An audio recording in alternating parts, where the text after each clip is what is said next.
இன்னும் கன்ஃபியூஸ் பண்ண வார்த்தைகள் பத்தி பார்க்க போறோம். அதுவும் டாப் 10 கன்ஃபியூஸ் வேர்ட்ஸ். தவறாமல் தொடர்ந்து பாருங்க. இன்னைக்கு முதல் வார்த்தை அஃபெக்ட். ஒரு வார்த்தை இருக்கே, அது ஒரு verb, அதாவது செயல். இதோ ஒரு சிச்சுவேஷன் எடுத்துக்கோங்க. நீங்க தூங்காம இராத்திரி முழுசும் வீடியோ பார்த்தீங்க. நெக்ஸ்ட்னா உங்கள் மூட் எப்படி இருக்கும்? மூட் அவுட் இருக்கும் இல்லையா? அப்படின்னா lack of sleep affects your mood.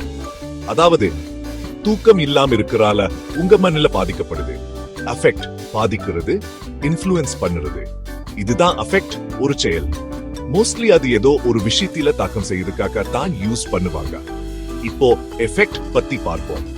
இது ஒரு நவுன், அதாவது விளைவு, முடிவாக ஏற்பட ஒன்று. நாம ஜங்க் ஃபுட் அதிகமா சாப்பிடுறோம். நாளைக்கு ஏதாவது ஹெல்த் இஷ்யூ வந்துச்சுன்னா அதுதான் effect. The effect of junk food is bad health. விளைவு உடல்ல கோளாறு.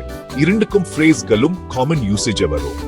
For example, he was negatively affected by the news. அந்த செய்தியால் பாதிக்கப்பட்டார். அஃபெக்ட் பாதிச்சது. Music has a calming effect on the mind. இசை மனதை சாந்தப்படுத்தும் வகையில ஒரு விளைவு தருது. சிம்பிளா சொன்னா அஃபெக்ட் verb change பண்ணுது. எஃபெக்ட் நவுன், அந்த மாற்றத்தோட விளைவு. இரண்டும் ப்ரொனன்சியேஷன் ரொம்ப ஒத்ததா இருக்கும், ஆனா மீனிங் மற்றும் ரோல் ரொம்ப கிளியரா வேற மாதிரி இருக்கும். So next time யாராவது this will affect your marks னு சொன்னா politely correct பண்ணுங்க. You mean affect, right? அப்படின்னு சொல்லிடுங்க. நாம கான்ஃபிடென்ட் பேசணும்னா முதல்ல கன்ஃபியூஷன் கிளியர் பண்ணும். செட் அகாடமி இப்படிதான் கன்ஃபியூஸ் பண்ணுற ஒன் பை ஒன்னா கிராக் பண்ண போறோம். இப்ப சொல்லுங்க, இந்த வீடியோ உங்களை அஃபெக்ட் பண்ணுச்சா?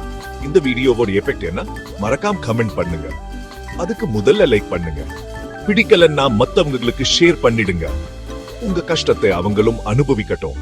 மறக்காம சப்ஸ்கிரைப் பண்ணுங்க. அடுத்த வீடியோல சந்திப்போம். Thank you for watching.